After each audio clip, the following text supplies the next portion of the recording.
workshops. So now, it's a great pleasure to have Sachin here with us. You traveled, I don't know, 18 hours tonight? Yeah, so 17 hours. Yeah, so now you're on stage. Now you see your what you want to do. So thank you very much, Bill, for joining us. You will see the booth and everything else. Sachin. Brilliant. Well, thank you so much, everyone. It's been a long flight getting here. And it's so nice to see a full packed room. Obviously a part of my job here is to do the sales pitch. So I'm going to do a little bit of that as we go through. But really, one of the things I'm most interested about, and I've, in the last 4 months, have been to about 12 countries and spoken in forums like this. And it's quite interesting that, how much people are excited by AI, how much everyone thinks all of AI is generative AI, and how does it all really unpack? So before I sort of walk into what Builder does, I wanted to start by just sort of unpacking what is this thing? Because we all have such different perception of what it is. And if it's meant to be artificial intelligence, then by default it is based on human intelligence. So let's unpack all the different models, all the different theories into 3 analogies. Imagine as a child you were swimming. I'm sure everyone went swimming as a child or played in a park. Do you see that video in the back of your mind? Hands up if you see that memory. Come on, I can see more memories than that. So you are not generating that video. That's a knowledge graph. You're retrieving a video of a memory that you had. We're not generating, we're retrieving. That's a knowledge graph. If I said to you, please could you help me complete my sentence? What do you think I'm going to, what do you think is the next word? Save. Amazing. You guys can all read the future because I haven't even said the word yet. This is a causal or graph neural network. It is basically inferring what is likely to come next. We are still not in generative. And if I said to you, I had some nice animations that were coming up. And if I said to you, let's create a poem about this session that Lars has put together, that would be generative with known entities. So you can just see in this one example of a very simple part of just memories and how we do things day to day, generative is part of the landscape. Generative is not the entire landscape. And this is a great segue for me. It's because what we really believe at Builder is that for every business, every enterprise, every department, each one of you to be successful, you need to build software. Software is the heart of that. Today, I would add to that, this little squiggle underneath, AI is also really a part of that. But here's the most important thing. AI and software cannot be decoupled. For you to be able to implement artificial intelligence across those 3 bubbles that I mentioned before, investment in software, digital plumbing, understanding where your data is so important. As we've spoken to CIOs around the world, what we realized is that many of you are facing pretty tough challenges. Everything from availability of talent.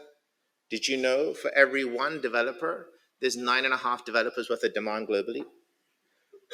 There's a lack of visibility. People are spending money. The left hand, right hand is doing the same thing again. I have been so surprised as I've been to some customers where they have 6 different performance management systems built by 6 different teams, costing the same amount of money. So they spend 6 times the amount of money to build the same thing. And then most interesting to me has been how many times we're reinventing the wheel. So I'm going to give you another analogy, and I promise this will be my second one only today. The wheel was invented in 2000 BC. The bag was invented about 200, 300 years ago in its current form. The luggage is 100 years old. It is only a bag with 4 wheels. We don't need to keep reinventing the wheel. And I think what you'll find is that as you think about the solutions that are available today, much of them are reinventing the wheel. SaaS solutions, as I've spoken to CIOs around and CEOs around the world, it just costs too much. For every $100,000 of implementation, for every $100,000 of software license, for example, a Salesforce, you're spending $500,000 to $600,000 customizing it every year. I met a customer actually last week in Los Angeles. He said, I spent $2 million customizing Salesforce. And I asked him, how much did you spend in licensing? And he said, 200,000. So he spent 10 times the amount customizing a piece of software, and it still doesn't do what he wants him to do. And I think the issue we've always seen with outsourcing and with development houses and even the biggest GSIs is that it's not a perfect science. It's plagued with problems and it has lots of issues. Not alone, it's also highly duplicative. The other thing I'd like to mention today is, and I'm sure you've sort of seen Code Complete, Copilot, Vercel, Cognition, Devon, like all the buzzwords that are coming out around AI can now write code. I think the most important thing to realize is every solution that you're seeing in that specter is aimed at the developer. It's improving efficacy by 30 to 40%. But a developer needs to ask the question and then the machine will complete the code. It's not aimed at what we're trying to solve today, which is that software creation needs to be a digital utility so that all of you can now build software applications, all of you can build AI on top of that software application to really move your department, your business, and really the industry forward. Builder is changing how software is made. We're not changing necessarily how code is written, because as we all know, software is more than code. It's about the right set of features, the right set of designs, the right set of user journeys to help you change how your customers experience you. And it starts with something really simple. When we've analyzed thousands of software applications across industries, across verticals, what we realize is 80% of the features that make up most software are the same thing. Yet every single day, 1,000 people in the world build a login. Yet every single day, 1,000 people in a week integrate with Stripe. I don't get it. Are we bored that we have to keep doing the same thing every single day? And so by making software features into Lego, Builder's aim is to let you build anything.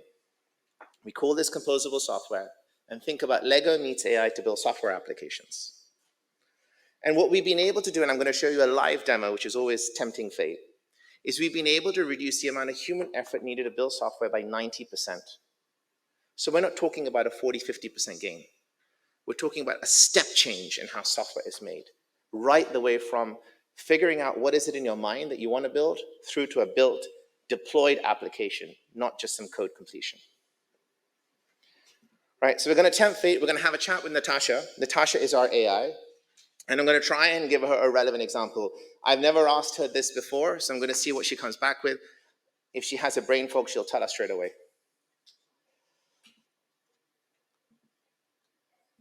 Hey, Natasha. I am the CEO of an insurance company. I want my customers to be able to manage their policies, book appointments, see their previous claims, and engage with me on a day-to-day basis. Can you help me? So Natasha's going to go away. Natasha is built on a multimodal structure. She's going to go away, and she's going to start asking me questions. Right, look at this. She's like, would you also like customers to file new claims and track the status of existing claims? Now, imagine that this is an AI that knows nothing about insurance and is now going to start asking really pertinent questions to figure out what we want. That's a great idea, Natasha. I want them to be able to file new claims. I want to track the status of existing claims. And you know what? Some of my policies, they're based on health data. So if I could actually find out how many steps they took or how many calories they burnt, I might want to offer them special offers or discounts to their policy. And what you'll see in this is I'm having a normal business conversation. I'm not talking about specs. I'm not talking about technology. I'm not talking about features. She has a sense of humor. That's fantastic. Will your app be integrating with any health tracking devices to gather this health data, or will it be manual input? Ideally, if I could integrate with the health data that is on my phone, that would be perfect, but I should allow for a manual input. And so she's not going to go on forever. At some point she's going to start saying, I think I've understood what you want. And I think a part of this is because what Natasha has is a really strong reasoning engine. And as we know, generative AI is not a reasoning engine. And so she's using those other two parts quite well. Okay, I think she's come up with something. So what she's going to do now is, you'll see at the bottom, she said insurance, manage, policies, appointments. And she's come back with some ideas. She said, so listen, I think what you want is a policy management app and maybe something like Fitness First. So we hit next. And now what Natasha's doing is she's starting to come up. Oh, sorry, hit refresh. We can call this insurance app. Let's go back here.